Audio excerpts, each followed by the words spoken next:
আপনি যতই খিস্তি দেন যাকে খুশি, কেন্দ্রকে, বিজেপিকে, আমাকে যতই সেটিং বলে চেঁচান, আসল কথাটা হলো এই রাজ্যে তৃণমূলকে হারানো লিগালি এস্টাবলিশড কোনো সিস্টেমের পক্ষে সম্ভব না।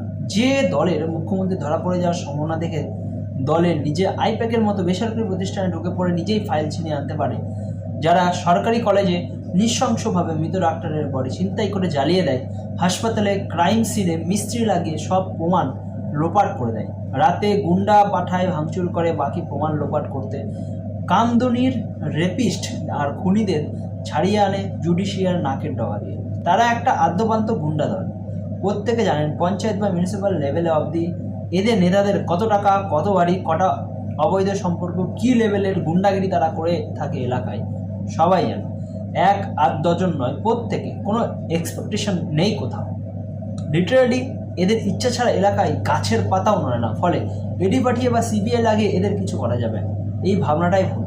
বিজেপি এটা জানে না বা জেনেও আশা রাখে যে মমতা ব্যানার্জি কোথাও তো লজ্জা পাবেন চুরি করতে, ছিনতাই করতে, মিথ্যে বলতে, খুনি রেপিস্টকে বাঁচাতে। এরকম যদি হয়ে থাকে তবে আমি তাদেরকে করুণা করি।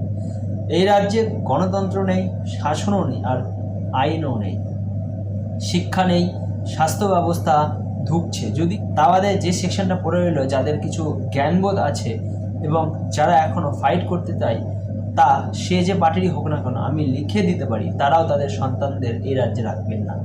তারাও দিন গুনছেন, হয় সন্তানরা কর্মক্ষম হলে অন্য রাজ্যে পাঠাবেন, বা পরিস্থিতি আরেকটু খারাপ হলে নিজেরাই চলে যাবেন। এই পরিস্থিতিতে কেউ যদি ভাবে এই রাজ্যের গণতান্ত্রিক উপায়ে নির্বাচনে জেতা যাবে, তবে সে গণ্ড মূর্খ। কী উপায়ে জেতা যাবে আমাকে জিজ্ঞেস করবেন না। কি উপায়ে জেতা যায় মমতা ব্যানার্জি দেখিয়ে দিয়েছেন। পশ্চিমবঙ্গের চেয়ে বেশি হিংসা নির্বাচনের সময় ভারতবর্ষে কোনো রাজ্যে হয় না। পশ্চিমবঙ্গ একটা অশিক্ষিত, মেরুদণ্ডহীন, আদ্যান্ত ক্রিমিনাল একটি রাজ্যে পরিণত হয়েছে। সো মাচ সো যে এই ভিডিওটি দেখবে, হিন্দুদের কোনো মাইক্রো নেতার চোখে পড়লে আমাকে চমকাতেও বাড়ির লোক যদি চলে আসে, আমি তো ভয় পাই না। আর বলে রাখছি, যদি কেউ আসেও, তার যে কি আমি করব সারা জীবন, সে মৃত্যু পর্যন্ত আমাকে মনে রাখবে।